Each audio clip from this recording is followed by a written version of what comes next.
3 ஆண்டுகளாக ஆட்டோமீட்டர் கட்டணத்தை நடைமுறைப்படுத்த முடியாத தமிழக அரசு. சரிங்களா, அதற்கு பாருங்க 9/5/2022 நடந்திருக்கு. இன்றைக்கு வரைக்கும் இந்த கட்டணத்தை நடைமுறைப்படுத்த முடியாத தமிழக அரசு இன்னைக்கு மினி பஸ்ஸோட கட்டணத்தை மாற்றி அமைக்கிறாங்க. இந்த கட்டணத்தை நாங்க முறைப்படுத்தி இந்த கட்டணத்தை வாடிக்கையாளர்கள்ட்ட வாங்குவோம் அப்படின்றத தெளிவுபடுத்தி என்ன பண்ணிருக்கிறோம் அப்படின்னா, இந்த கட்டணத்தை வாடிக்கையாளர்கள்ட்ட நாங்க முறையா வாங்குவோம். ஏன்னா இன்னைக்கு வாடிக்கையாளர்கள்ட்ட இருக்கக்கூடிய மிகப்பெரிய ஒரு குற்றச்சாட்டு என்னன்னு பாத்தீங்கன்னா, ஆட்டோ ஓட்டுநர்கள் ஆளுக்கு ஒரு கட்டணம் வாங்குறாங்க. சரியான கட்டணங்களை வாங்கினால் நாங்க வழங்குறதுக்கு தயாரா இருக்கிறோம். ஆளுக்கு ஒரு கட்டணத்தை வாங்குறாங்கன்றதுதான் மிகப்பெரிய குற்றச்சாட்டுகளாக இன்றைக்கு பொதுமக்கள் வைக்கிறாங்க. எந்த விதமான கட்டணத்தை ஆட்டோமீட்டர் கட்டணத்தை மாற்றி அமைப்பதற்கு கொஞ்சம் கூட முயற்சி செய்யாம இந்த தமிழக அரசு என்ன பண்ணுதுன்னு பாத்தீங்கன்னா, காலம் தாழ்த்திக்கிட்டே இருக்கு. உயர்நீதிமன்றம் 3 தடவை சொல்லிடுச்சு, ஆட்டோமீட்டர் கட்டணத்தை மாற்றி அமையுங்கள், ஆட்டோமீட்டர் கட்டணத்தை மாற்றி அமையுங்கள் என்று உயர்நீதிமன்றம் 3 முறை சொல்லிவிட்டது. அப்படி சொல்லியும் உங்களுக்கு என்ன பிரச்சனை? நாங்க என்ன கேட்கிறோம், ஒண்ணு கட்டணத்தை மாற்றி அமைங்க, இல்லனா என்னதாங்க பிரச்சனைன்றதை சொல்லுங்கன்னு கேட்கிறோம். அரசு கிட்ட முறையிட்டு இருக்கோம். பட் அரசு பாத்தீங்கன்னா செய்வது கேட்க மாட்டாங்க. கார்பரேட்டுக்கு சாதகமாக பேசிட்டு இருக்காங்க. ஒரு நாளைக்கு 15 கோடி ரூபாய் ஓலா ஊபர் வருமானம் எடுக்கிறாங்க. ஆனா பாத்தீங்கன்னா 4 கோடி ரூபாய் கமிஷனே நான் 4 கோடி ரூபாய் கிட்ட கொடுக்குறோம். 1ஆம் தேதியிலிருந்து ஓலா ஊபர் முற்றிலுமா புறக்கணிக்கிறதா கூட்டமைப்பு சங்க சார்பா எல்லாரும் ஒரு முடிவு எடுத்திருக்கிறோம். இதுக்கு காரணம் போக்குவரத்து அமைச்சர் மட்டும்தான். போக்குவரத்து துறை ஆணையர் சார்ந்த அமைச்சர்களும் ஆணையரும் தான். ஓட்டுநர் தொழிலாளர்கள் ஒட்டுமொத்தமாக திமுக எதிராக திரும்பக்கூடிய வாய்ப்பு இருக்கு. அவர்களுடைய வாக்குகளை திமுக அரசு எல்லா இடத்துலையும் இழக்கும். அரசு ஜெயில போட்டாலும் நாங்க போறது தரணும். நியாயமான ஒரு விஷயத்தை கேட்ட தொழிலாளர்களை அரசு சிறையில் நடத்தியது என்றால் 2026 எங்களுடைய ஓட்டுநர் தொழிலாளர்கள் அவங்களுக்கு பதில் சொல்லுவாங்க, நாங்க ஜெயிலுக்கு போறோம், இங்கதான் இருக்கிறோம், வழக்கு பதிவு சொல்லி இப்படியே கூட அரசு பண்ணிட்டு போட்டு நாங்க சிறைக்கு போறதுக்கு தயாரா இருக்கோம். வேற என்ன சார், நெஞ்சில துப்பாக்கி நாங்க என்ன சார் கேட்கிறோம்? ஒரு ஆட்டோமீட்டர் கட்டணத்தை மாற்றி ஜிஓ போட்டு கொடுங்கன்னு கேட்கிறோம். வேற ஏதாவது தப்பா கேட்கிறோமா? இன்னைக்கு ஆட்டோக்களுக்கான கட்டணம் என்பது பல்வேறு பிளாட்ஃபார்ம்ல இன்னைக்கு பாத்தீங்கன்னா ஓலா ஊபர் அப்படின்ற இடங்கள்ல, அதே போல பாத்தீங்க அப்படின்னா நம்மயாத்ரி, இதுல நாங்க ஓட்டுநர்கள் அதிகமா ஓட்டக்கூடிய இந்த நிறுவனங்கள்ல ஒரு நாளைக்கு ஒரு கட்டணங்களை ஆட்டோ கட்டணங்களை போடுறாங்க. தமிழக அரசு கிட்ட தொடர்ந்து பல தடவை நாங்க வலியுறுத்தி இருக்கிறோம். நாங்க கொடுத்த பிரஸ் ரிலீஸ்லயுமே உங்களுக்கு கொடுத்திருக்கிறோம். கடந்த 2022ஆம் ஆண்டு நமக்கு என்ன பண்ணாங்க அப்படின்னா, 5வது மாசம் நமக்கான அந்த கட்டணங்களுக்கான பேச்சுவார்த்தைக்கான கூட்டத்தை நடத்தினாங்க. சரிங்களா, அந்த கூட்டத்தை நடத்தி அதுக்கப்புறம் அவங்க எந்த விதமான நடவடிக்கைகளையுமே முன்னெடுக்கவே இல்லை. அதன் பின்பு நம்ம கேட்கும் போதெல்லாம் பதில் என்னன்னா, போக்குவரத்துறை ஆணையரகத்திலிருந்து நாங்க கட்டணத்தை அனுப்பிட்டோம், ஆனா பாத்தீங்க அப்படின்னா நம்மளுடைய தமிழக அரசு தான் அதை முறைப்படுத்த மாட்டேன்றாங்க அப்படின்றத தொடர்ந்து சொல்லி வராங்க. அதே போல போக்குவரத்து துறை அமைச்சரையும் பல தடவை சந்திச்சிட்டோம். கட்டணம் இப்பொழுது நிறைவேற்றப்படும், அப்புறமா நிறைவேற்றுவோம் அப்படின்ற கருத்துக்களை சொல்றாரே தவிர, அமைச்சரும் சமாளிக்கக்கூடிய விஷயங்களை சொல்லுகிறாரே தவிர, ஒருபோதும் பாத்தீங்க அப்படின்னா கட்டணத்தை அவங்க என்ன பண்றது இல்ல, முறையாக அறிவித்து சமீபத்தில் கூட நம்ம இந்த சின்ன வண்டிகளுக்கு மினி பஸ்களுக்கு எல்லாம் பாத்தீங்கன்னா கட்டணத்தை மாற்றி அமைச்சிருக்காங்க. 2022 நடந்த அந்த கூட்டத்தினுடைய முடிவுகளை 3 ஆண்டுகளாக 2022 5ஆம் மாசம் நடந்துச்சு. அப்படி இருக்கும்போது 3 ஆண்டுகளாக ஆட்டோமீட்டர் கட்டணத்தை நடைமுறைப்படுத்த முடியாத தமிழக அரசு. சரிங்களா, அதற்கு பாருங்க 9/5/2022 நடந்திருக்கு. இன்றைக்கு வரைக்கும் இந்த கட்டணத்தை நடைமுறைப்படுத்த முடியாத தமிழக அரசு இன்னைக்கு மினி பஸ்ஸோட கட்டணத்தை மாற்றி அமைக்கிறாங்க. சரிங்களா, அதே போல பாத்தீங்க அப்படின்னா இன்றைக்கு ஆவின் பால் கட்டண விலை உயர்வு நடந்திருக்கு. அரசு போக்குவரத்து கழகங்கள் இருக்கக்கூடிய பஸ் கட்டணத்தை மாற்றி அமைச்சிருக்காங்க. இந்த மாதிரி பல்வேறு விஷயங்களை என்ன பண்றாங்கன்னா தொடர்ந்து செஞ்சிருக்காங்க. ஆனா சாமானிய ஆட்டோ ஓட்டுநர்களுடைய இந்த கட்டணத்தை மாற்றி அமைக்காதனால இன்னைக்கு ஆட்டோ ஓட்டுநர்கள் வாடிக்கையாளர்கள்ட்ட கூடுதல் கட்டணங்களை கேட்டு வாங்குவது, இது போன்ற சூழ்நிலைகளுக்கு ஏன் பாத்தீங்க அப்படின்னா இன்னைக்கு வீட்டு வாடகை உயர்ந்துருச்சு. 2013 இருந்த ஒரு ஆட்டோவின் விலை 1.5 லட்சம் ரூபாய் இருந்த ஆட்டோவை இன்னைக்கு பாத்தீங்கன்னா கிட்டத்தட்ட 3 லட்சம் ரூபாய் 3.25 லட்சம் ரூபாய் போச்சு. ஒரு 3000 ரூபாய் இந்த இன்சூரன்ஸ் இன்னைக்கு 7000 ரூபாய் 8000 ரூபாய் ஆகி போச்சு. உதிரி பாகங்களுடைய விலைகள் உயர்ந்து போச்சு. வீட்டு வாடகை உயர்ந்திருக்கிறதெல்லாம் சமாளிக்க முடியாதனால கட்டணத்தை இது பண்ணிருக்காங்க. அதை நாங்க முறைப்படுத்தி இருக்கிறோம். எங்களுடைய ஒரு கட்டணமாக, புதிய கட்டணமாக இந்த கட்டணத்தை நாங்க முறைப்படுத்தி இந்த கட்டணத்தை வாடிக்கையாளர்கள்ட்ட வாங்குவோம் அப்படின்றத தெளிவுபடுத்தி என்ன பண்ணிருக்கிறோம் அப்படின்னா, இந்த கட்டணத்தை வாடிக்கையாளர்கள்ட்ட நாங்க முறையா வாங்குவோம். ஏன்னா இன்னைக்கு வாடிக்கையாளர்கள்ட்ட இருக்கக்கூடிய மிகப்பெரிய ஒரு குற்றச்சாட்டு என்னன்னு பாத்தீங்கன்னா, ஆட்டோ ஓட்டுநர்கள் ஆளுக்கு ஒரு கட்டணம் வாங்குறாங்க. சரியான கட்டணங்களை வாங்கினால் நாங்க வழங்குறதுக்கு தயாரா இருக்கிறோம். ஆளுக்கு ஒரு கட்டணத்தை வாங்குறாங்கன்றதுதான் மிகப்பெரிய குற்றச்சாட்டுகளாக இன்றைக்கு பொதுமக்கள் வைக்கிறாங்க. அதை தான் நாங்க என்ன சொல்றோம்னா, இப்ப பொதுமக்களினுடைய கோரிக்கைகளை ஏற்று இது வந்து 2013 இருந்து எப்பயுமே ஒரு கதை தான். என்னன்னு பாத்தீங்க அப்படின்னா, யாருமே சரியான கட்டணம் வாங்குறது இல்ல, மீட்டர் போடுறது இல்ல. தமிழக அரசுக்கு சொல்லிட்டோம். அன்னைக்கு வந்து பாத்தீங்கன்னா பெரிய நிறுவனங்கள் இல்ல, ஆப் பேஸ்ட்ல வெஹிக்கிள்ஸ் போகல, எல்லாமே ஸ்டாண்டு தான், அந்த மாதிரியான குற்றச்சாட்டுகள் இருந்துச்சு. ஆனா இன்னைக்கு பாத்தீங்க அப்படின்னா பெரும்பாலும் ஆப் பேஸ்டு நிறுவனங்கள்ல தான் வாகனங்கள் ஓடுது. ஒரு கட்டணத்தை முறைப்படுத்தினால் அதை நாங்க ஃபாலோ பண்றதுக்கு தயாரா இருக்கிறோம். ஃபாலோ பண்ணாதவர்கள் மீது நீங்க நடவடிக்கை எடுக்கின்றத தொழிற்சங்கங்கள் நாங்களே சொல்லிட்டோம். அப்படி இருந்து கூட ஒரு கட்டணத்தை எந்தவித வகையிலையும் மாற்றி அமைப்பதற்கு ஒரு முயற்சியை கூட, எந்த விதமான கட்டணத்தை, ஆட்டோமீட்டர் கட்டணத்தை மாற்றி அமைப்பதற்கு கொஞ்சம் கூட முயற்சி செய்யாம இந்த தமிழக அரசு என்ன பண்ணுதுன்னு பாத்தீங்கன்னா காலம் தாழ்த்திக்கிட்டே இருக்கு. திமுக அரசு இன்றைக்கு பொறுப்பேற்று 4 ஆண்டுகள் ஆகி போச்சு. அவங்க ஆட்சிக்கு வரும்போது அவர்கள் கொடுத்த வாக்குறுதிகள்ல ஆட்டோ தொழிலாளர்களுக்கும் பல்வேறு வாக்குறுதிகளை கொடுத்தாங்க. அப்படி இருக்கும்போது பாத்தீங்க அப்படின்னா நாங்க இன்றைக்கு நீங்க கொடுத்த வாக்குறுதிகளே ஒரு சில விஷயங்களை நிறைவேற்றல. ஆட்டோ தொழிலாளர்கள் கொடுத்த வாக்குறுதிகளையே நாங்க என்ன சொல்றோம், ஆட்டோ மீட்டர் கட்டணத்தை பண்ணி கொடுத்தீங்கனாலே எங்க வாழ்வாதாரம் நல்லா இருக்கும், பொதுமக்களுக்கும் வாடிக்கையாளர்களுக்கும் இருக்கக்கூடிய சண்டை சச்சரவு இந்த பிரச்சனைகள்லாம் தீரும், அதை ஃபாலோ பண்றதுக்கு நாங்க தயாரா இருக்கோம் அப்படின்றத நாங்க தெளிவா கேட்டுட்டோம்.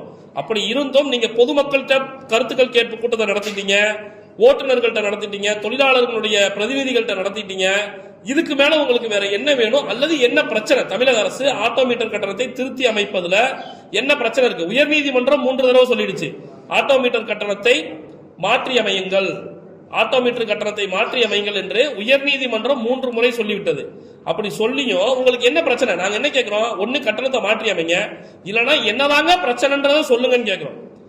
எங்களுடைய கேள்வி இன்னைக்கு பிரதான கேள்வி, போக்குவரத்துறை அமைச்சரை நோக்கி போக்குவரத்துறை ஆணையர் பரிந்துரை கடிதம் கொடுத்துட்டாரு, பயணிகள் கூட்டத்தை நடத்திட்டாரு, தொழிலாளர் பிரதிநிதிகள் கூட்டத்தை நடத்திட்டாரு, ஆட்டோமீட்டர் கட்டணத்தை மாற்றி அமைங்கள் அப்படின்னு சொல்லி உயர்நீதிமன்றம் சொல்லிடுச்சு. உங்களுக்கு இதுல என்ன பிரச்சனை? கட்டணத்தை மாற்றி அமைப்பதில் உங்களுக்கு என்ன பிரச்சனை? ஒரு ஜிஓவை ரிவைஸ் பண்ணி போடுறதுல என்ன பிரச்சனை? 3 வருஷமா எதுக்கு போடாம இந்த கூட்டத்தெல்லாம் நடத்தி இழுத்தரிச்சுக்கிட்டு இருக்கீங்க? எங்களுடைய ஒரே ஒரு கேள்வி, போக்குவரத்துறை அமைச்சரை நோக்கி அல்லது தொழிற்சங்க பிரதிநிதிகளை சந்தித்து பேசுறதுக்காக நீங்க தயாரா இருக்கிறீங்களா? இது கூட நீங்க தயாரா இல்லைன்னும் போது எங்களுக்கு மிகுந்த வருத்தத்தில் இருக்கு. ஏன்னா எங்களுக்கு பல்வேறு கோரிக்கைகள் இருக்கு, ஓட்டுநர்கள் துறை சார்ந்த பல்வேறு கோரிக்கைகள் இருக்கு. அதுல மிக பிரதானமாக நாங்கள் முன்னிலைப்படுத்தக்கூடிய கோரிக்கை ஆட்டோ மீட்டர் கட்டணம். குறைந்தபட்சம் இன்னைக்கு ஒரு 50 ரூபா கொடுத்தீங்க அப்படின்னா தான் சரியா இருக்கும். கூடுதல் கட்டணங்களுக்கு நாங்க அரசாங்கத்தில் கேட்டிருக்கிறது 50 ரூபாய் குறைந்தபட்சம் கட்டணமாகவும் கூடுதல் கிலோமீட்டருக்கு 25 ரூபாயும் கேட்டிருக்கோம். நாங்க இன்றைக்கு நிர்ணயம் பண்ணியிருப்பது 50 ரூபாய் 18 ரூபாய். இன்னைக்கு என்ன கட்டணம் வழக்கத்தில் இருக்கோ அந்த கட்டணத்தை தான் நடைமுறைப்படுத்தி வழக்கத்தில் கொண்டு வந்திருக்கிறோம். எனவே அரசு அந்த கட்டணத்தை மாற்றி அமைக்க வேண்டும் என்று கேட்கிறோம். மாற்றி அமைக்கும் வரை நாங்க இந்த கட்டணத்தை தான் நடைமுறைப்படுத்துவோம் அப்படின்றதையும் அரசாங்கத்துக்கு தெரியப்படுத்திக் கொள்கிறோம். இப்போ கால் டாக்ஸில பாத்தீங்கன்னா ஓலா ஊபர் போன்ற நிறுவனங்கள் வந்து பாத்தீங்கன்னா மெயினா கால் டாக்ஸில வந்து இங்க ஆப் பேஸ்ல கிட்டத்தட்ட 2014 முதல்ல இங்க வந்து வண்டி இயக்கிட்டு இருக்காங்க. இந்த 11 வருட காலமாக கால் டாக்ஸில வந்து இவங்க வந்து டிமாண்டுக்கு ஏற்றாம ரேட்டை மாத்துறது, பீக்கு ஏற்றாம ரேட்டை மாத்துறது, இந்த தேவைகள் வந்து வாடிக்கையாளர்களுக்கும் வந்து இவங்களோட கட்டணம் என்னன்னு தெரிய மாட்டுது, வாகனம் இயக்கக்கூடிய கார் ஓட்டுநரும் இவங்களோட கட்டணம் என்னன்னு தெரிய மாட்டுது. நேரத்துக்கு தகுந்தாப்புல வந்து விலையை வந்து மாற்றி அமைச்சிட்டு இருக்காங்க. கடந்த காலம் பாத்தீங்கன்னா ரேட்டு பீக் டைம்ல 20, 30, 40 போயிட்டு இருக்கும். ஆனா இப்பெல்லாம் வந்து பாத்தீங்கன்னா கிலோமீட்டர் கார்களுக்கு 10 லட்சம் ரூபாய், 8 லட்சம் ரூபாய், 15 லட்சம் ரூபாய் மதிப்புள்ள கார்களுக்கு வெறும் 6 ரூபாய் ரேட்டு, 7 ரூபாய் ரேட்டு, 8 ரூபாய் ரேட்டு போட்டுட்டு இருக்காங்க. இப்ப இருக்க பொருளாதார சூழ்நிலையில டீசல் எங்களுது, வண்டி மெயின்டெனன்ஸ் எங்களுது, எஃப்சி எங்களுது, எல்லாமே எங்களுது. ஆனா ஒரு ஆப் மட்டும் வச்சுக்கிட்டு அவங்க வந்து கட்டணத்தை நிர்ணயம் பண்றாங்க. இதனால எங்களால குடும்பத்தோட வழிநடத்த முடியாத கால சூழ்நிலை மாறிட்டு இருக்கோம். இந்த ஓலா ஊபர்ல வந்து மெயின் இஷ்யூ வந்து பாத்தீங்கன்னா வாடிக்கையாளர் இருக்கும் பிளஸ் ஓட்டருக்கு எந்த ஒரு விஷயம் நடந்தாலும் ஏதோ ஒரு ரேட்டு பிரச்சனை இல்லாச்சும் பாத்தீங்கன்னா ஆப் என்ன ஒரு இஷ்யூனா கூட இவங்க கால் சென்டர்ல தொடர்பு கொள்ள முடியல. வாடிக்கையாளர் ரேட்டு என்ன ஒரு இஷ்யூனா கூட வந்து பாத்தீங்கன்னா கால் சென்டர்ல தொடர்பு கொண்டு பேச முடியல. வாடிக்கையாளர் புகார் கொடுத்தாங்கன்னா அவங்க வந்து ஐடியா லாக் பண்ணிடுறாங்க ஓலா ஊபர்ல. தொடர்ந்து இந்த பல இன்னல்களை வந்து இந்த கார்பரேட் நிறுவனம் கிட்ட சந்திச்சுட்டே இருக்கும். ஆனா இதற்கான நிறைவேற்றிக்கூடிய பல அரசாங்கம் கிட்ட பல கோரிக்கை முன்னே வச்சிருக்கோம், பல போராட்டங்களை பண்ணிட்டு இருக்கோம். தொடர்ந்து கிட்டத்தட்ட ஒரு 6 வருஷமா அரசாங்கத்திட்ட கார்பரேட் நிறுவனம் முறைப்படுத்துங்க, கால் டாக்ஸி ஓட்டுநர் பல பேர் இருக்கும், பல பேர் எங்க தொழில் சார்ந்து இங்க வந்து வண்டி இயக்கிட்டு இருக்காங்க. பட் ஆனா கரெக்டான எங்க வருவாய் இல்ல, அரசு கிட்ட முறையிட்டு இருக்கோம். பட் அரசு வந்து பாத்தீங்கன்னா செய்தி கேட்க மாட்டாங்க, கார்பரேட்டுக்கு சாதகமாக பேசிட்டு இருக்காங்க. இப்போ லாஸ்டா பாத்தீங்கன்னா இந்த 2 வீலர் டாக்ஸி மாதிரி தான் பண்ணாங்க. டிசம்பர் 10 ஒரு போராட்டம் பண்ணோம். அந்த போராட்ட விலை என்ன உங்க எல்லாருக்கும் தெரியும். இந்த அடிப்படையில் நாங்க கூட்டமைப்பு சங்கம் சார்பாக என்ன பேசிட்டு இருக்கோம்னா, வண்டி எங்களுது, கட்டணம் எங்களுது, கரெக்டான ஒரு வாடிக்கையாளருக்கு கொடுக்க வேண்டிய தொகையை நாங்க பிக்ஸ் பண்றோம். அதன் அடிப்படையில் கூட்டமைப்பு சங்கம் எல்லாம் இணைந்து மினி, செடான், எஸ்யூவி போன்ற வாகனங்களுக்கு ஒரு நல்ல ஒரு கேட்டகரி உள்ள வாடிக்கையாளர்களுக்கும் ஓட்டுநர்களுக்கும் எந்த ஒரு கஷ்டம் இல்லாம ஒரு ரேட்டை கொண்டு வந்திருக்கோம். மினிக்கு வந்து 130 ரூபாவும், செடான் வண்டிக்கு 150 ரூபாவும், எஸ்யூவி வண்டிக்கு 250 ரூபா மினிமம் 4 கிலோமீட்டருக்கு இந்த பேஸ் ஃபேரை பிக்ஸ் பண்ணணும் என்று நம்ம யாத்திரி டாக்ஸினா போன்ற நிறுவனங்கிட்ட பேசியிருக்கோம். அந்த நிறுவனங்களுக்கு ஓட்டுநருக்கு சப்போர்ட் பண்ற அடிப்படையில் இந்த கட்டணத்தை கொண்டு வரதுக்கு அவங்களும் வந்து தயார்படுத்திருக்காங்க. சரிங்களா? இனி வரக்கூடிய ஓட்டுநர் அனைவரும் 1/2/2005 முதல் ஓலா ஊபர் போன்ற நிறுவனம் வந்து ஆஃப் பண்ணிட்டு இந்த டாக்ஸினா நம்ம யாத்திரை நிறுவனம் மட்டும் நாங்கள் இயக்க வேண்டிய மெயினாக பாருங்க எங்களுக்கான சப்போர்ட் இந்த நிறுவனங்கள் கால் சென்டர்ல எல்லாமே தொடர்பு கொள்ள முடியுது, ஈஸியா வந்து சப்போர்ட் பண்ண முடியுது. ஓட்டர் இஷ்யூ இவங்க வந்து இதை சால்வ் பண்றாங்க. எங்களுக்கு தேவையா இதா இருக்கு. இன்னைக்கு வந்து பாத்தீங்கன்னா முறையா இந்த ஆப் பேஸ் ஓட்டக்கூடிய இந்த ஓலா ஊபர்ல வந்து எங்களுக்கான கஷ்டங்களை பேச முடியல, எதனா இஷ்யூ கூட சால்வ் பண்ண மாட்டாங்க. அதன் அடிப்படையில் டாக்ஸினா நம்ம யாத்திரை நிறுவனங்கள் நாங்கள் சப்போர்ட் பண்றோம். ஓட்டுநருக்கு அவங்க சப்போர்ட் பண்ற ஒரு உறுதி கொடுத்துறாங்க. அடிப்படையில் கூட்டமைப்பு சங்கம்லாம் இணைந்து இந்த நிறுவனம் நாங்கள் வந்து 1/2/2005 முதல் இந்த டாக்ஸினா நம்ம யாத்திரை மட்டும் வண்டி இயக்குவோம். நன்றிங்க. எல்லாரும் சேர்ந்து வந்து ஓலா ஊபரை முற்றிலுமாக வந்து புறக்கணிக்கணும். ஏன் அப்படின்னு கேட்டிங்கன்னா, ஒரு நாளைக்கு 15 கோடி ரூபாய் வந்து ஓலா ஊபர் வந்து வருமானம் எடுக்கிறாங்க. ஆனால் பார்த்தீங்கன்னா 4 கோடி ரூபாய் வந்து கமிஷனே நான் வந்து 4 கோடி ரூபாய் கிட்ட கொடுக்குறோம். இதே பார்த்தீங்கன்னா நம்ம யாத்திரையில் பார்த்தீங்கன்னா போன வருஷம் இதே 15 கோடி ரூபாய் தான். ஆனால் ஒரு கஸ்டமர்கிட்ட ஒரு 200 ரூபாய் பணம் வாங்குறோன்னா நாங்கள் வந்து 150 ரூபா கொடுத்துட்டு 150 ரூபா தான் எங்கள் பாக்கெட் எடுத்துகிட்டு போகிறோம். ஆனால் இதே வந்து நம்ம யாத்திரை அப்படின்னு பார்த்தீங்கன்னா வாங்குற 200 ஒரு நாளைக்கு 60 ரூபாய் 50லேருந்து 60 ரூபாய் நாங்கள் கட்டினா சந்தா பணம் நாங்கள் கட்டிட்டு. ஆனால் இதே பார்த்தீங்கன்னா ஓலா ஊபரில் வந்து 45% நாங்கள் வந்து கொடுத்துட்டு தான் வந்து இதனால் வந்து ரொம்ப மன உளைச்சலாகி தான் வந்து இந்த வருகின்ற 1ஆம் தேதியிலேருந்து ஓலா ஊபரை வந்து முற்றிலுமாக புறக்கணிக்கிறதா வந்து கூட்டமைப்பு சங்க சார்பாக வந்து எல்லாரும் வந்து ஒரு முடிவு எடுத்திருக்கிறோம். இந்த எல்லாரும் டிரைவரும் வந்து கடைப்பிடிப்பாங்க என்பதை நான் தெரிவிச்சேன். ஒருங்கிணைந்த இந்த ஓட்டுநர் தொழிற்சங்கமானது தொடர்ந்து பார்த்தீங்கன்னா பல போராட்டங்கள் பண்ணிட்டு இருக்கிறோம். இதுக்கு காரணம் போக்குவரத்து அமைச்சர் மட்டும்தான். போக்குவரத்து துறை ஆணையர் சார்ந்த அமைச்சர்களும் ஆணையரும் தான். போக்குவரத்து அமைச்சர்கிட்ட பலமுறை மனு கொடுத்தும் பலமுறை தொடர்பு கொண்டும் எந்த ஒரு நடவடிக்கையும் ஆட்டோமீட்டராக இருக்கட்டும், இந்த கால் டாக்ஸியை முறைப்படுத்தக்கூடிய இந்த ஆப் பேஸ்ல ஓடக்கூடிய அனைத்து கார்பரேட் கம்பெனியும் முறைப்படுத்தக்கூடிய மோட்டார் அக்ரிகேட்டர் ரூலை வந்து அமல்படுத்த சொல்லி பலமுறை மனு கொடுத்துருக்கிறோம். ஆனால் போக்குவரத்து அமைச்சர் அவர்கள் என்ன சொல்றாங்கன்னா, நாங்க பண்றோங்கிற ஒரே காரணம் தான் சொல்றாங்க. ஆனா போக்குவரத்தை சார்ந்த அதிகாரிகள், அதாவது ஆணையரா இருக்கட்டும், அது கீழே கூட அடிஷனல் இணை துணை அனைவருமே என்ன சொல்றாங்க, எங்களோட பணி முடிஞ்சிடுச்சு. ஆட்டோமீட்டர் கட்டணமாக இருக்கட்டும் அல்லது மோட்டார் அக்ரிகேட்டர் ரூலை அமல்படுத்தக்கூடிய விஷயமா இருக்கும், எல்லாமே தமிழக அரசுகிட்ட நாங்க சொல்லிட்டோன்னு சொல்லி தொடர்ந்து சொல்லிட்டு இருக்கிறாங்க. இது சம்பந்தமா பல போராட்டங்கள் நடத்தும் போது கூட நம்ம வந்து அந்த போராட்டத்தின் வாயிலாக அரசுக்கும் சரி அந்த துறையை சார்ந்த அமைச்சருக்கும் ஆணையருக்கும் நான் சொல்லக்கூடியதுன்னா, இந்த போராட்டம் வரக்கூடாதுன்னு தான் நாங்கள் நினைக்கிறோம். ஆனால் போராட்டத்தை உருவாக்கக்கூடியதே போக்குவரத்து துறை சார்ந்த அமைச்சரோட கையில தான் இருக்கு. தமிழக அரசுக்கு சரியான முறையில் அந்த ஆட்டோ ஓட்டுநரோட குறைகள் 13 வருஷம் ஆகுது, 11 வருஷம் ஆகுது, இதுவரை அந்த ஆட்டோமீட்டர் கட்டணம் முறைப்படுத்தவே இல்லை. அந்த பழைய கட்டணம் தான் இருக்குது. அதுக்காக கூட்டமைப்பு சங்க சார்பா நாங்கள் மிகப்பெரிய ஒரு அழுத்தத்தை கொடுத்துருக்கிறோம். அதே மாதிரி பார்த்தீங்கன்னா ஓலா ஊபர் இது போன்ற கார்பரேட் கம்பெனியில் ஏன் வாகனத்தை ஓட்டணும்னு பார்த்தீங்கன்னா, கடந்த ஒரு 3 மாதத்துக்கு முன்பு ஒரு ஓட்டுநர் வந்து ஒரு 6 மாசத்துக்கு முன்னாடி ஒரு ஓட்டுநர் இறந்திருக்காரு, முகமது ஷமீர்ன்றது. பாருங்க, இதுதான் அந்த ஓட்டுநருக்கு டிரைவிங்ல இருக்கும்போது 5 lakhs வரல இன்சூரன்ஸ் இருக்கு. ஊபர் நிறுவனம் கொடுக்க வேண்டியது இன்சூரன்ஸ், இது வரல அலக்களிக்கிறாங்க. இதை வந்து ரிஜெக்ட் பண்றாங்க. அந்த ட்ரிப் லாஸ்ட் ட்ரிப் வந்து 12:40 எடுத்திருக்காரு, 12:45 வந்து ஓஎம்ஆர் ரோட்ல ரோடு கிராஸ் பண்ணும்போது இறந்திருக்காரு. 5 நிமிஷம் தான் டிஃபரெண்ட். அந்த ஓட்டுநருக்கு இது வரலாம் அந்த இன்சூரன்ஸ் பேமெண்ட், அதாவது கார்பரேட் கம்பெனிகள் வாங்கக்கூடிய அந்த இன்சூரன்ஸ் பேமெண்ட், டிரைவருக்கு கொடுக்கக்கூடிய அந்த இன்சூரன்ஸ் 5 லட்சம் ரூபாய் இழப்பீட இது வரலாம் கொடுக்கல. இது வரலாம் அலகழிக்கிறாங்க. அந்த எஃப்ஐஆர் காப்பி, டெத் சர்டிபிகேட் எல்லாமே இருக்கு. இது போன்ற விஷயங்களை ஓலாவர் தொடர்ந்து பண்றதால தான் ஓலாவிலையும் ஊபர்லையும் நாங்கள் ஓட்டுறதில்ல. ரெண்டாவது பார்த்தீங்கன்னா, ஓலா ஊபர் போன்ற கார்பரேட் கம்பெனிகள் வந்து ஜிஎஸ்டி என்ற பேர்ல இப்போ 100 ரூபா ஓட்டுறோம்னா ஜிஎஸ்டி என்ற பேர்ல ஓட்டுநர்கிட்ட வாங்கி அந்த ஜிஎஸ்டியை அவங்க எங்க பேர்ல உள்ள ஜிஎஸ்டி வந்து அவங்க கம்பெனி கட்டிக்கிறாங்க. 100 ரூபாய்க்கு 18% வரலாம் ஜெனரல் ஜிஎஸ்டி, ஸ்டேட் ஜிஎஸ்டி வாங்கி வசூல் பண்றாங்க. அதனால ஓலா ஊபர் ஓட்ட மாட்டோம். நம்ம யாத்திரை, டாக்ஸினா அது போன்ற ஸ்லாஷ் டைப்ல இருக்கக்கூடிய வாகனங்களை நாங்கள் ஓட்டுன்னு சொல்றோம். அதே மாதிரி கூட்டமைப்பு சங்க சார்பாக இதுல அனைத்து சங்கங்களும், அதாவது உரிமை குரல், உரிமை கரங்கள், அனைத்து ஓட்டுநர் வாழ்வுரிமை தொழிற்சங்கம், சிகரம் ஓட்டுநர் தொழிற்சங்கம், புதிய அக்னி சிறைகள் ஓட்டுநர் தொழிற்சங்கம், இணைந்த கைகள் ஓட்டுநர் தொழிற்சங்கம், சென்னை பீனிக்ஸ், தக்குவா இஸ்லாமியர் பொதுச்சங்கம், சிறைகள் ஆட்டோ தொழிற்சங்கம், டாக்டர் அப்துல் கலாம் உழைக்கும் மற்றும் இது இல்லாம இன்னும் பல சங்கங்கள் எங்க கூட கூட்டமைப்பில் இருக்கு. இது எல்லாமே 1/2/2025 முதல் புதிய கட்டணத்தை கம்பல்சரி ஆட்டோவோ கால் டாக்ஸி நாங்கள் வாங்குவோம். எங்களோட வாழ்வாதாரத்தை மிகவும் பின்தங்கி இருக்காங்க. இதுக்கு காரணம் போக்குவரத்து துறை சார்ந்த அமைச்சரும் போக்குவரத்து சார்ந்த அதிகாரியும் தான். ஏன்னா எங்களுக்கான ரூல்ஸை சரியான முறையில் பயன்படுத்தினா நாங்கள் இந்த மாதிரி கட்டணத்தை போய் வாங்க போறதில்ல. அதே மாதிரி முறைப்படுத்துன்றது எங்களோட கருத்து. ஆட்டோமீட்டர் கட்டணம் தமிழக அரசு முறைப்படுத்துற வரைக்கும் நாங்கள் இந்த கட்டணத்தில் பயணிப்போம். இரண்டாவது, ஓலா ஊபர் நிறுவனங்கள்ல எங்களுக்கு பாதுகாப்பு இல்லை. ஒரு ஓட்டுநருக்கு ஒரு 5 லட்சம் ரூபாய் வரைக்கும் கவரேஜ்னு சொல்லக்கூடிய நிறுவனங்கள் முகமது ஷமீர்ன்ற ஓட்டுநர் இறந்து இது வரைக்கும் பாத்தீங்கன்னா ட்ரிப்பை முடிச்சு 5 நிமிஷத்துல இறக்குறாரு. அவருக்கு இன்னைக்கு வரைக்கும் அந்த 5 லட்சம் ரூபாய் இன்சூரன்ஸ் தரல. எங்களுக்கான பாதுகாப்பு கேள்விக்குறி. குறைந்தபட்ச கட்டணங்களை கால் டாக்ஸிகளுக்கு மினிமம் ஃபேரை ஃபிக்ஸ் பண்ணுங்க அப்படின்னு சொல்றோம். இஷ்டத்துக்கு தான் பண்ணுவோம் அப்படின்னு சொல்லி பண்றதுனால எங்களுக்கு அதுல வாழ்வாதாரமும் பாதிக்கப்படுது. அதே போல பாத்தீங்க அப்படின்னா இந்த சப்ஸ்கிரிப்ஷன் மாடல் சொல்லக்கூடிய மாடல் கமிஷனே கிடையாது. இப்ப நீங்க பயணிகளா நீங்க பயணிப்பீங்களா கால் டாக்ஸில, எங்களுக்கு கொடுக்கும் போது 200 ரூபாய் கொடுக்குறீங்க, 500 ரூபாய் கொடுக்குறீங்க, எங்க பாக்கெட்டுக்கு அப்படியே வரும். ஒரு நாளையோட முடிவுல 60 ரூபாயோ 45 ரூபாயோ, இப்ப நம்ம யாத்திரை என்ற நிறுவனம் 45 ரூபாய் எடுக்கிறாங்க கால் டாக்ஸிகளுக்கு, ஆட்டோக்கு 25 ரூபாய். இது போக மீது எல்லாமே எங்க பாக்கெட்ல அப்படியே இருக்கும். அது 2000 ரூபாய்க்கு ஓட்டினாலும் சரி, 5000 ரூபாய்க்கு ஓட்டினாலும் சரி. இது போன்ற சூழ்நிலைகள் இருக்கிறனாலதான் ஓலா ஊபர் நிறுவனங்களை நாங்கள் புறக்கணிக்கிறோம். நம்ம யாத்திரை டாக்ஸினா போன்ற நிறுவனங்கள்ல எங்களுடைய வாகனங்களை இயக்குவோம் அப்படின்றத தெரியப்படுத்திக்கிறோம். உங்களுடைய கேள்விகள் இருந்தா கேளுங்க, அதுக்கான பதில்களை சொல்றோம்.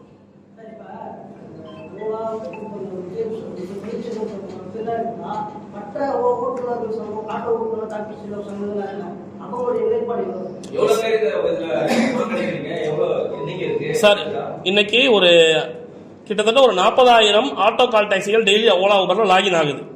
அதுல கிட்டத்தட்ட 30,000 ஓட்டுநர்கள். நாங்க இங்க இன்னைக்கு கொடுத்திருக்க இந்த பட்டியல் இங்கே இந்த பிரஸ் மீட்டுக்கு வந்திருக்கக்கூடிய தொழிற்சங்களோட பட்டியல். இதை தாண்டி பல்வேறு தொழிற்சங்கங்கள் எங்களுக்கு ஆதரவு கொடுத்திருக்காங்க, ஓட்டுநர்கள்ட்ட ஆதரவு இருக்கு. எல்லார்கிட்டையுமே இந்த கட்டணத்துக்கு உட்பட ஆட்டோமீட்டர் கட்டணம் உட்பட ஒரு சரியான விஷயம் அப்படின்ற ஒரு என்ன கொடுத்திருக்காங்க, ஆதரவுகளை கொடுத்திருக்காங்க. கிட்டத்தட்ட 80% வாகனங்கள் அந்த 1ஆம் தேதியில இருந்து ஓடாது. மீதி இருக்கக்கூடிய அந்த 20% அவங்க சொந்த வண்டி அவங்களே போட்டிருக்காங்கல்ல, ஊபரு ஓலாலாம் ஒரு சில சொந்த வண்டி வச்சிருக்காங்க, ஃபிளீட் வண்டின்ற மாதிரி வச்சிருக்காங்க. அந்த ஒரு சில வண்டிகள் ஓடும். அந்த தொழிலாளர்கள்ட்டையும் நாங்க பேசிக்கிட்டு இருக்கோம். ஏன்னா அவங்க டிரைவர்ஸ் அங்க வேலை செய்வாங்க, அவங்கள்ட்டையும் நாங்க மாற்று ஏற்பாடுகளுக்கு பேசிக்கிட்டு இருக்கிறோம் அப்படின்றத உங்களுக்கு தெரியப்படுத்துகிறோம். அதே மாதிரி ஆப் பேஸ்ல ஓடுற தொழிற்சங்கத்தோட நிர்வாகிகள் தான் நாங்க தான் ஆப் பேஸ்ல ஓட்டுறவங்க. இந்த ஓலா ஊபர் சார் இப்ப நம்ம யாத்திரையை பொறுத்த வரைக்கும் ஆட்டோவை ஏற்கனவே முன்னால் இருந்த போக்குவரத்துறை ஆணையர் ஐயா சண்முக சுந்தரம் அவர்கள் துவங்கி வச்சாங்க. கால் டாக்ஸியை நாங்க துவங்கணும். அதுல பாத்தீங்கன்னா ஓலா ஊபர்ல வர்ற கட்டணம் தான் சார் வருது, சரிங்களா? வித்தியாசமான கட்டணங்கள் இல்ல. அதுல எங்களுக்கு மிகப்பெரிய சேவிங்ஸ் என்னன்னா, இன்னைக்கு ஒரு கால் டாக்ஸியோட மினிமம் ஆவரேஜ் ரேட்டிங் பாத்தீங்கன்னா ஒரு ட்ரிப் 300 ரூபான்னு கணக்கு பண்ணுவாங்க. ஓலா ஊபர்ல போனா 80 ரூபா போயிடும். ஒரு நாளைக்கு 10 ட்ரிப்ப ஒரு கால் டாக்ஸி டிரைவர் ஓட்டுறாரு, 800 ரூபா கொடுக்குறாரு. இங்க வந்து அந்த 3000 ரூபாய் எங்க பாக்கெட்டுக்கே வந்துருது. 10 ட்ரிப்னும் போது 800 ரூபாய் சேவிங்ஸ் ஆகுது. நாங்க ஏன் அங்க போய் ஓட்டணும்? இவங்க என்ன பண்றாங்கன்னா சில நேரங்கள்ல ஆன்லைன் பேமெண்ட் வாங்கும் போது ஓலா ஊபர்லாம், இப்ப நம்ம யாத்திரையில ஆன்லைன் பேமெண்டே கிடையாது. நேரடியா பேமெண்ட் நீங்க ஆன்லைன் பண்ணலாம். டிரைவருக்கு ஆன்லைன்ல டைரக்டா பே பண்ணுவீங்க, கூகுள் பேவோ ஜிபேவோ நீங்க எங்களுக்கு பண்ணுவீங்க. அங்க ஆன்லைன் பேமெண்ட் வாங்கும் போது வாடிக்கையாளர்கிட்ட வாங்கின கட்டணம் என்ன, எங்களுக்கு கொடுக்கிற கட்டணம் என்னன்ற வெளிப்படைத்தன்மையே இல்ல அவங்கள்ட்ட. அதனாலதான் அதை நாங்க முக்கியமா புறக்கணிக்கிறோம். சார் இதுல முக்கியமா அரசுக்கு வைக்கக்கூடிய கோரிக்கை, கடந்த 4 ஆண்டுகளாச்சு திமுக அரசு பொறுப்பேற்று, சரிங்களா? இந்த 4 ஆண்டுகள்ல எங்களுடைய எந்த கோரிக்கைகளையுமே போக்குவரத்துறை சார்ந்து கோரிக்கைகளை நிறைவேற்றல, சரிங்களா? பல்வேறு பிரச்சனைகள் இருக்கு. இன்றைக்கு மிக முக்கியமா நாங்க கேட்கிறது, போக்குவரத்து துறை ஆணையரகத்திலிருந்து பரிந்துரை கடிதம் ஆட்டோமீட்டர் கட்டணத்துக்கு அனுப்பிட்டாங்க. அதே போல அக்ரிகேட்டர் சொல்லக்கூடிய ஏற்கனவே மத்திய அரசு தெளிவான வழிகாட்டுதல அக்ரிகேட்டர் காட்டியிருக்கு. அவங்க தெளிவா சொல்றாங்க, ஒரு அக்ரிகேட்டர் லைசன்ஸ் அப்ளை பண்ணாங்கன்னா 6 மாசத்துல பர்மிஷன் கொடுங்கன்னு சொல்றாங்க. இதுவரைக்கும் இந்த ஓலா ஊபர் இந்த மாதிரி கார்ப்பரேட் நிறுவனங்கள் எல்லாரையுமே தமிழக அரசு முறைப்படுத்தவே இல்லை. அக்ரிகேட்டருக்கான சட்டத்தையும் வரையறை செய்து போக்குவரத்துறை ஆணையர் அனுப்பிட்டாங்க. அப்ப இதெல்லாம் நீங்க நடைமுறைப்படுத்த வேண்டிய அமைச்சர், போக்குவரத்து துறை அமைச்சர் சிவசங்கர் அவர்கள் தொடர்ந்து எங்களை என்ன பண்றாருன்னா புறக்கணிக்கிறார். எங்களுடைய அழைப்புகளை ஏற்க மறுக்கிறார். இதே 2023 மார்ச்ல சட்டமன்ற பேரணி அப்படின்னு சொல்லி நாங்க சொல்லும் போது எங்களை அழைத்து அவருடைய கேபின்ல உட்கார வச்சு பேசினாரு. பேசி அந்த போராட்டத்தை வாபஸ் வாங்க வச்சாரு. எல்லாத்தையும் ஸ்டெப் பை ஸ்டெப்பா செஞ்சு தரணும். இன்னும் 1 வருஷம் இருக்கு, என்ன ஸ்டெப் எடுப்பீங்க, என்ன செஞ்சு கொடுப்பீங்க எங்களுக்கு அப்படின்றத எங்களுடைய மிகப்பெரிய கேள்வி. அமைச்சருடைய இந்த போக்கு தொடர்ந்துச்சுன்னா ஓட்டுநர் தொழிலாளர்கள் ஒட்டுமொத்தமாக திமுக எதிராக திரும்பக்கூடிய வாய்ப்பு இருக்கு. அவர்களுடைய வாக்குகளை திமுக அரசு எல்லா இடத்துலையும் இழக்கும்.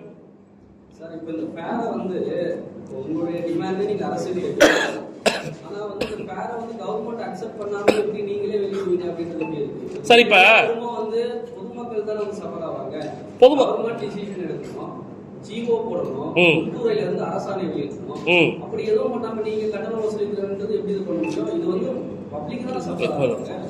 சரிப்பா ஓலா ஊபர் வந்தாங்க, சரிங்களா? ஓலா ஊபர்ல கட்டணம் மாத்தி போடலையா? அப்ப பப்ளிக் சஃபர் ஆகலையா? ஒரு இடத்துக்கு தாம்பரத்துல இருந்து ஒரு அவசரத்துக்கு சென்ட்ரலுக்கு ரயில் பிடிக்க வரக்கூடிய ஒரு கஸ்டமர் சரிங்களா, ஒரு 700 ரூபா கால் டாக்ஸி கட்டணமாகும், ஆட்டோக்கு ஒரு 500 ரூபாய் 550 ரூபா கட்டணமாகும். இதை நார்மலா வாங்கக்கூடியவங்க நீங்க வார விடுமுறை நாட்கள்ல இல்ல தீபாவளி நாட்கள்ல வாடிக்கையாளரை அடிச்சு புடுங்குற கதையா 1500 ரூபா 2000 ரூபா ஃபேர் வாங்குறீங்களே, அதுல வாங்கி எங்களுக்கு ஓட்டுநருக்கு வரதுல நீங்க நல்லா புரிஞ்சுக்கணும். இந்த பீக் கவர் சார்ஜஸ்ல மிகப்பெரிய ஊழல் நடக்குது. அதை எடுக்கிறதே அந்த நிறுவனங்கள் தான். ஆன்லைன் பேமெண்ட் பண்ணி என்ன பண்ணீங்கன்னே தெரியாது. அப்ப பண்றீங்கல்ல, அப்ப பப்ளிக் சஃபரா எத்தனை தடவை கம்ப்ளைண்ட் கொடுத்துருக்காங்க. இதை நடவடிக்கை எடுக்காத அரசு.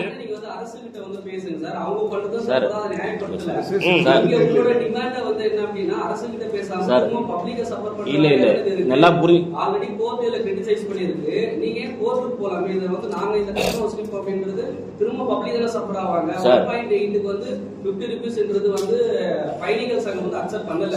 இது வந்து டிரான்ஸ்போர்ட் கமிஷனர்ட்டே நீங்க கலந்து கூட்டத்திலே வந்து சொல்லி இருக்காங்க. இல்ல இல்ல எங்கள்ட்ட அப்படிலாம் யாருமே சொல்லல. இது தவறான நியூஸ். ஒரு நிமிஷம். அதாவது இல்ல சார், கோர்ட்ல இருந்து நல்லா புரிஞ்சுங்க சார், கோர்ட்ல இருந்து 3 வாட்டி ஆர்டர் கொடுத்துட்டாங்க. உடனே ஆட்டோ ஃபேர ரிவைஸ் பண்ணுங்க. தமிழக அரசு மாற்றி அமைக்கல, உடனடியா பண்ணணும்னு சொன்னதுக்கு பிறகு ஆமா சார், அத சொன்ன பிறகு போக்குவரத்துறை அமைச்சர் சொல்லி போக்குவரத்து கமிஷனரோட சந்திப்புல KK நகர்ல நடந்தது. அத கூட்டமைப்பு சார்பா 50-25 கேட்டிருந்தோம். அதை அக்செப்ட் பண்ணி நுகர்வோர் எல்லாம் முடிஞ்சிச்சு. முடிஞ்ச பிறகு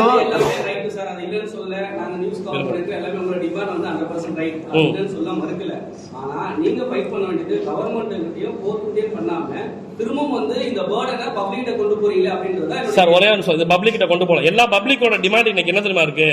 ஒரே கட்டணத்தை வாங்குங்கன்றதான் பப்ளிக்கோட டிமாண்ட். அந்த ஒரே கட்டணத்தை தான் நாங்கள் சார் அரசு நிர்ணயிக்கலன்னு சொல்லும் போது அரசு நிர்ணயிக்க மாட்டேன்னு சொல்லி அடம்பிடிக்கும் போது அப்ப எங்களுக்கான கட்டணத்தை நாங்க வாங்காம சார் நாங்க வீட்டு வாடகை கொடுக்க தேவையில்லையா, எங்க பிள்ளைகளை நாங்க படிக்க வைக்க தேவையில்லையா, கந்து வட்டிக்காரங்கள்ட்ட இன்னைக்கு மாட்டிக்கிட்டு இருக்கிறோமே, கந்து வட்டிக்காரங்கள்ட்ட நாங்க பார்த்து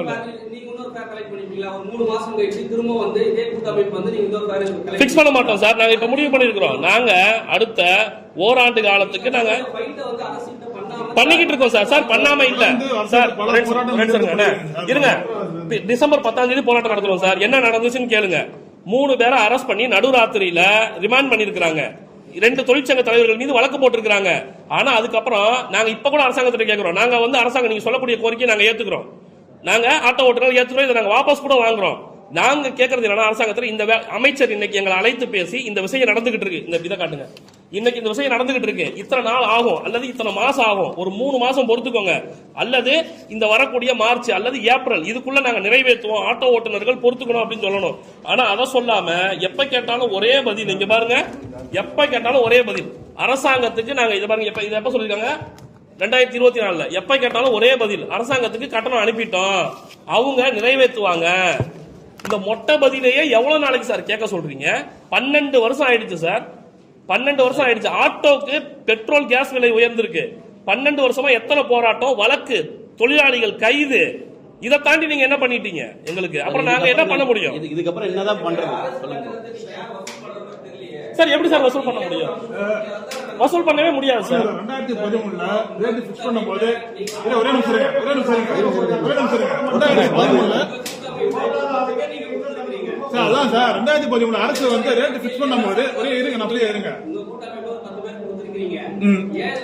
தொழிற்சங்கம் இல்ல, AITC இல்ல, LPF இல்ல, அண்ணா தொழிற்சங்க பேரவை இல்ல, இதெல்லாம் பெரிய தொழிற்சங்கங்கள் எல்லாருமே இருக்கிறாங்க. இதுல நீங்க மட்டும் இது ஒரு பேர இது பண்ணிட்டு நாங்க சென்னையில வசூலிப்போம் அப்படின்னா அதுதான் சார். அத கேள்விகளை சார் இல்ல இந்த கேள்விகளை நீங்க சொன்ன தொழிற்சங்கங்கள்ட்ட கேட்கணும்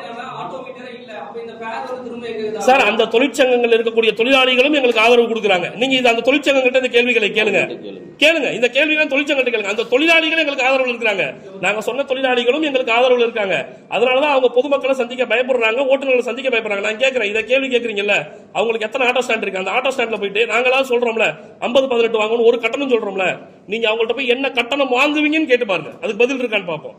நாங்க இப்பயும் சொல்றோம், இப்ப சொன்னீங்கல்ல இங்க இருந்து இவ்வளவு வாங்குறீங்க, பொதுமக்கள் பாதிக்கப்படக்கூடாது, சண்டை வரக்கூடாது தொழிலாளிக்கும் பொதுமக்களுக்கும். சார் எங்களாலையும் வாழ முடியல, விஷயத்தை புரிஞ்சுக்கோங்க. வீட்டு வாடகை கொடுக்க முடியல, பிள்ளைங்களை படிக்க வைக்க முடியல, நிறைய பிரச்சனைகள் இருக்கிறோம். அப்ப ஒரு குறைந்தபட்சம் ஒரு ரெகுலேஷன் பண்ணணும் பொதுமக்களுக்கும் நமக்கு. இப்ப கூட நாங்க இதை உடனே இன்னைக்கு அறிவிச்சு செய்யல சார். போயிடல நீதிமன்றத்தை பொறுத்த வரைக்கும் முயற்சிகள் கவர்மெண்ட் டிசிஷன் எடுக்கல, அபிஷியல் டிசிஷன் எடுக்கல, நீதிமன்றத்துக்கு தேவைப்படும் போது போவோம் சார். இல்ல சார், அது தேவைப்படும் போது பண்ணல. நாங்களே கேள்வி கேட்டிருக்கிறோம். ஏற்கனவே டிரான்ஸ்போர்ட் செக்ரட்டரி கேட்கும்போது இது ஹோம் செக்ரட்டரி டிசிஷன் சொல்லி இருக்கிறாங்க. நாங்களே கேட்டிருக்கிறோம்.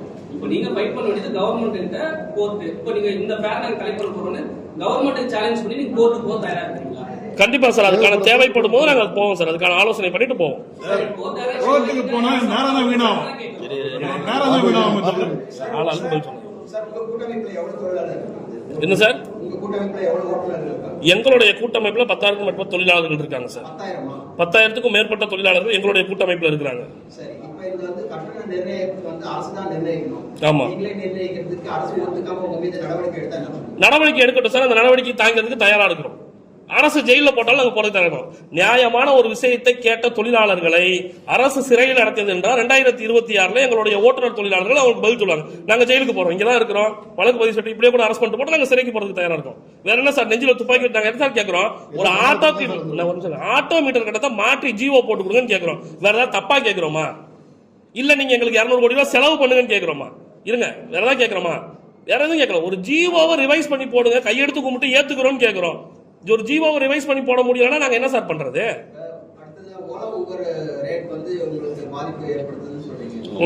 ஆனா அவங்கள நிர்ணயிக்கிற கட்டணத்தையே நீங்க வந்து அவங்க ஏத்துக்கிறது இல்லையா? சவாரி கூப்பிட்டு அந்த இதுக்கு நீங்க ஃபாலோ பண்றது இல்லையா? சார் ஒரு நிமிஷம், அவங்க வந்து நிர்ணயிக்கிற கட்டணத்தை வந்து பாதி அவங்க பிடிக்கிறாங்களே, 30 to 40% அவங்க எடுத்தா நாங்க எப்படி வர முடியும்? அது அதை முறைப்படுத்துறது யாரு சார்? அதை முறைப்படுத்துறது அரசாங்கம், அரசு அதிகாரிகள் முறைப்படுத்தணும். அதை தான் நாங்க தொடர்ந்து குரல் கொடுத்துட்டு இருக்கிறோம். குரல் கொடுக்கறவங்க மீது வழக்கு பதிவு பண்ணிட்டு இருக்காங்க. புரியுதுங்களா? உங்களுடைய பிரச்சனை வந்து கம்பெனிக்கும் நீங்க முதல்ல அவங்க கிட்ட ஏத்துக்கிட்டு நீங்க சவாரிக்கு ஒத்துக்கிறீங்க, பப்ளிக்கு வராங்க. நீங்க உங்ககிட்ட பிரச்சனை இருக்கும்போது உங்களுக்கு கமிஷன் கிடைக்கலன்றதுக்காக கஸ்டமர் சார் எங்களுக்கு நீங்க வேண்டாம்னா நீங்க க்ளோஸ் பண்ணணும். ஆனா யாருமே க்ளோஸ் பண்றது அந்த பர்டனே கஸ்டமர் தலையில தான் சேர்க்கிறீங்க. அதுக்கு என்ன பதில் உங்களுக்கு? சார், இந்த ஓலா ஊபரை முறைப்படுத்துறது அரசு தானே முறைப்படுத்தணும். அவங்களோட ஆபீஸ் எங்க இருக்கு, அவங்க ஒரு ட்ரிப்புக்கு எவ்வளவு கமிஷன் எடுக்கிறாங்க, அவங்களை சோதிக்கிறது யாரு? அவங்க தான் பல முறை இது சம்பந்தமா அமைச்சர்கிட்டையும் சரி போக்குவரத்து ஆணையர்கிட்டையும் நாங்க மனு கொடுத்துருக்கிறோம். மனு கொடுத்து இருங்க சார் ஒரு நிமிஷம், அந்த ஃபேர ஒரு நிமிஷம் நீங்க புரியுது சொல்றது. ஓலா ஊபர்ல நீங்க வந்து அவங்க கிட்ட நீங்க பேசிக்கிட்டீங்க, உங்க 2 பேருக்குள்ள ஒரு ஒத்துழைப்பு வந்துச்சு. ஓகே, அதுக்கப்புறம் கஸ்டமர் உங்களுக்கு கால் பண்றாங்க. அப்போ நீங்க அது ஒத்துக்கு வரதில்லை.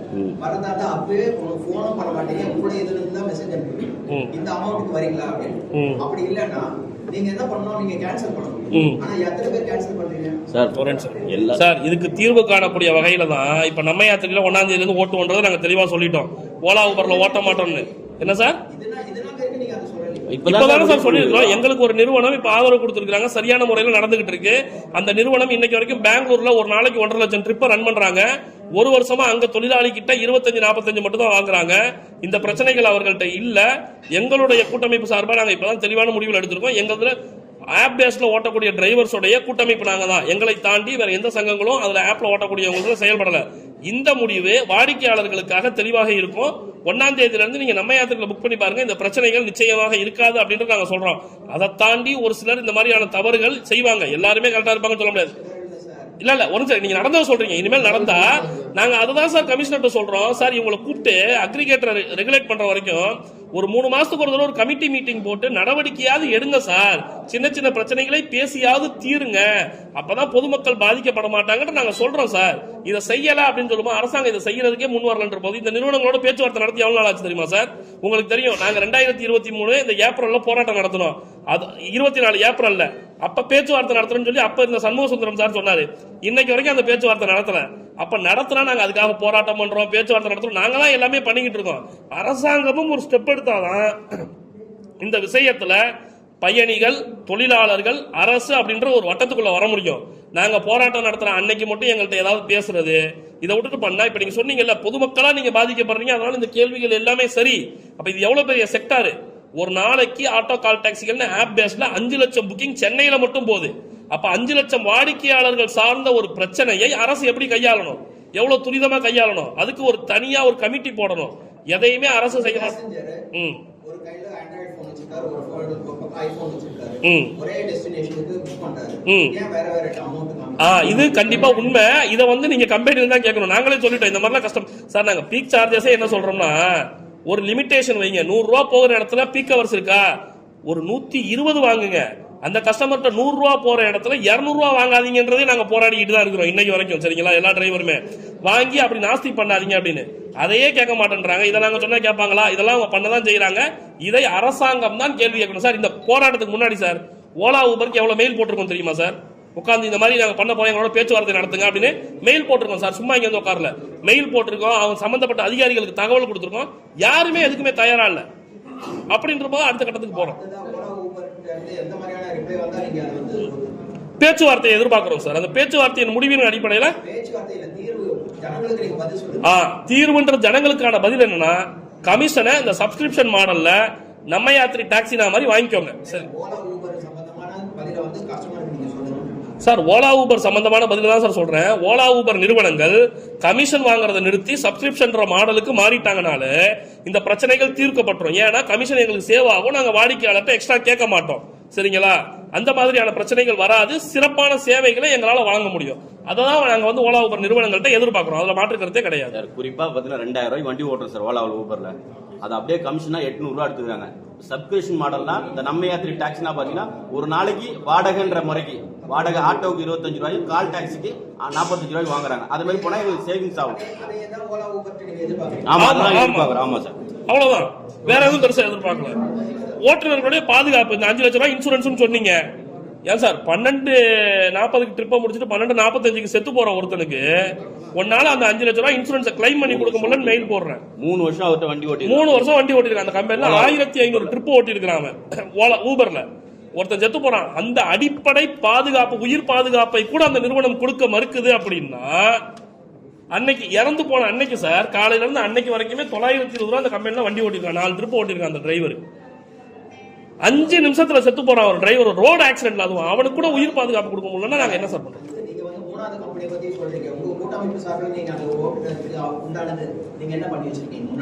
என்ன சார், இப்ப எங்களுடைய சங்கத்துல சார் ஒரு சங்கத்திலயுமே ஒரு விஷயங்கள் வச்சிருக்கோம். எங்களோட எவ்வளவு கொடுத்துருக்கீங்க? இந்த எங்களோட சங்கத்தை சார்ந்தவர் எங்க யூனியன் சார்பாக, எங்க யூனியன் உறுப்பினர் தான் 50,000 யூனியன் சார்பாக நாங்க கொடுக்கறத கொடுத்துட்டோம். ஆனா கம்பெனில வந்து இதை வாங்குறதுக்கு நாங்களும் 6 மாசமா போராடுறோம். ரிஜெக்ட் பண்ணது இப்போ ஒரு மேக்ஸிமம் ஒரு மாசத்துக்கு முன்னாடி ரிஜெக்ட் பண்றாங்க. திரும்பி எல்லாருக்கும், அது அமைச்சருக்கா இருக்கட்டும், அந்த டிரான்ஸ்போர்ட் அதிகாரிகள் எல்லாருக்குமே திரும்பியும் என்ன சொல்றது லெட்டர் எழுதி திரும்பி அந்த பேமெண்ட் வாங்குறதுக்கு அவ்வளவு தூரம் போராடுறோம். ஆனா கொடுக்க மாட்டாங்க. வெறும் 5 நிமிஷம் தான் ரோட கிராஸ் பண்ணாரு. ஒரு மிக்சர் மிஷின் வந்து இடிச்சிருது, இறந்துறாரு ஸ்பாட்ல. எஃப்ஐஆர் காப்பில இருக்கு. கிராஸ் கூட பண்ணல சார். டோரை திறந்து வண்டி பக்கத்துல நிக்கிறாரு. கார் டோரை திறந்து கீழே இறங்கி நிக்கிறாரு அந்த ரோட்டு ஓரத்துல. அததான் வந்து கோர்ட்ல வந்து அவங்க அததான் காரணம் சொல்லுவாங்க. அவங்க வந்து ஆன் தி வேல அவங்களுடைய டியூட்டில இருக்கும்போது வந்து நடந்துச்சுன்றதெல்லாம் கிடையாது. அவர் முடிச்சிட்டாரு. அவருடைய ட்ரிப் வந்து முடிச்சிட்டு அதுக்கப்புறம் தான் டைம். சார் இந்த மாதிரி நடக்குதுண்டா இப்ப நம்ம யாத்திரை டாக்ஸினால என்ன சொல்றோம்னா, ஓட்டுநர்கள் உங்களுக்கு ஒரு நாளைக்கு ஒரு ட்ரிப் எடுத்துட்டாங்கன்னா கம்பல்சரி 5 lakhs வந்து அவங்களுக்கு இழப்பீடா கொடுக்கணும்னு தான் எழுதி இப்ப நாங்க வாங்கியிருக்கிறோம். அவங்க போட்டே கொடுத்துருக்காங்க, அக்ரிமெண்டே கொடுத்துருக்காங்க. இது போன்ற கம்பெனில 3 வருஷம் வண்டி ஓட்டிருக்காங்க சார். ஒரு 5 நிமிஷம் காலையில இருந்து 1000 ரூபாய்க்கு வண்டி உங்க கம்பெனில வண்டி ஓட்டிருக்காப்ல. 5 நிமிஷம் ரோட கிராஸ் பண்ணி தவிர்த்தா அவனுக்கு இல்லையா 3 வருஷம் எக்ஸ்பென்ஸ் இல்லையா? சார் நாங்க ஒரே நிமிஷம் சார், இதுக்கு முன்னாடி இப்ப ஒரு சங்கத்திலையும் அவங்களுடைய பொருளாதாரங்கள் அடிப்படையில் உறுப்பினர்கள் செஞ்சிருக்கோம். எங்களுடைய உரிமை குரல் ஓட்டுநர் தொழிற்சங்கத்தை பொறுத்த வரைக்கும் இதற்கு முன்பு வந்து பாத்தீங்கன்னா நாங்க போஸ்டல் பேமெண்ட் பேங்க் இருக்குல்ல, அதுல மிக அதிகமான வாடிக்கையாளர்கள் நாங்க தான். எல்லாருக்குமே அந்த போஸ்டல் பேமெண்ட் பேங்க்ல நம்ம பஜாஜ் அலையன்ஸோட சேர்த்து இன்சூரன்ஸ் போட்டிருக்கோம். சரிங்களா, அதை தாண்டி எங்களுடைய சங்கத்துல இருந்து ஒரு நிதியை எடுத்து வச்சு மரணிக்கக்கூடிய ஓட்டுநர்களுக்கு கடந்த 2024 மட்டும் சரிங்களா ஒரு 10 பேர் இறந்திருக்காங்க. இயற்கை மரணமோ அல்லது விபத்து மரணமோ, அந்த டேட்டா வேணா கூட தரோம். ஒரு நபருக்கு 1 லட்சம் ரூபாய் அப்படின்றத குடும்ப நல நிதியாக நாங்க வழங்கியிருக்கிறோம். இதை தாண்டி ஒரு சங்கத்திலையுமே குறைந்தபட்சம் ஒரு ஆக்சிடென்டல் இன்சூரன்ஸ் நாங்க போட்டு வச்சிருக்கோம். இப்ப இவங்க 50,000 ரூபாய் கொடுத்தாங்கல்ல, அது இல்லாம அவருக்கு ஆக்சிடென்டல் இன்சூரன்ஸ் இருந்துச்சு, நாங்க போட்டிருந்தது, அதை கிளைம் பண்ணிட்டாங்க. சரிங்களா, 2 லட்சம் ரூபாய் அது கிளைம் பண்ணி அவங்க வீட்டுக்கு போயிடுச்சு. இவங்க ஒரு 50,000 கொடுத்துட்டாங்க. அந்த இப்ப நம்ம யாத்திரையில கூட என்ன சொல்றாங்க, ஒரு சிம்பிள் தான் 5 லட்சம் ரூபாய் இன்சூரன்ஸ் போடுறதுக்கு இன்னைக்கு ஒரு 300 ரூபாய் 350 ரூபாய் ஆகும் சார். அப்ப இந்த மாதிரி கம்பெனிகள் போடுறது மிக குறைந்த கட்டணத்துல போடலாம். 250 ரூபாய் 200 ரூபாய்க்கு போடலாம். அவங்க எனி ஆக்சிடென்டல் டெத்ல இப்ப நம்ம யாத்திரை சொல்றாங்க, கரண்ட் சாக்கடிச்சு இறந்தா கூட அது ஆக்சிடென்டல் டெத் தான். ஒரு குறிப்பிட்ட ட்ரிப்புகளை ஓட்டிட்டாங்கன்னா ஸ்டார்ட் அப் கம்பெனின்றனால அவங்க இன்சூரன்ஸ் கொடுத்துறாங்க. அதுக்கப்புறம் எப்பயுமே அவருக்கு வருஷம் ரினிவல் ஆகிட்டே இருக்கும். நாங்க இதுல அதான் கேட்கறோம். ஊபர்ல 5 லட்சம் ரூபாய் இன்சூரன்ஸ் போடுறல நீ, அது உனக்கு ஒரு குறிப்பிட்ட ட்ரிப்பை ஒரு வருஷம் ஓட்டிட்டா அப்படின்ற மாதிரி ஸ்டார்டிங் ஸ்டேஜ்ல ஒரு இது வைங்க, கிரிட்டீரியா வச்சு எப்பயுமே கொடுங்க. ஒரு ரோடு ஆக்சிடென்ட் கூட நீ கொடுக்க முடியல சார், மத்த ஆக்சிடென்ட் கொடுங்க. அட்லீஸ்ட் ரோடு ஆக்சிடென்ட்ன்ற மாதிரி கவர் பண்ணணும்ல. ஒரு ஓட்டுநர் 24 மணி நேரம் காருக்குள்ளேயே சார் உட்காந்துருக்க முடியும். கொஞ்சம் யோசிச்சு பார்க்கணும். ஒரு டீ குடிக்க, ஒரு சாப்பிட இறங்கி அவன் போக தேவை இல்லையா? இன்னைக்கு அது நடந்தது அப்படிதான். டீ குடிக்க இறந்தவங்க தான் இறந்து போயிட்டான். அதான் உண்மை இன்னைக்கு. அது நன்றி சார், உங்களுடைய ஒத்துழைப்புகளுக்கு நன்றி. பொதுமக்களுக்கு சிரமம் இல்லாமல் எங்களுடைய விஷயங்களை நடைமுறைப்படுத்தணும் தான் விருப்பப்படுறோம். பொதுமக்கள்ல நீங்களும் ஒருத்தங்க தான். எங்களுடைய பிரச்சனைகளை முதல்வர் கவனத்துக்கு போனன்றதான் உண்மை. அதை கொண்டு போய் சேர்க்கணும்னு தாழ்மையோடு கேட்டுக்கிறோம்.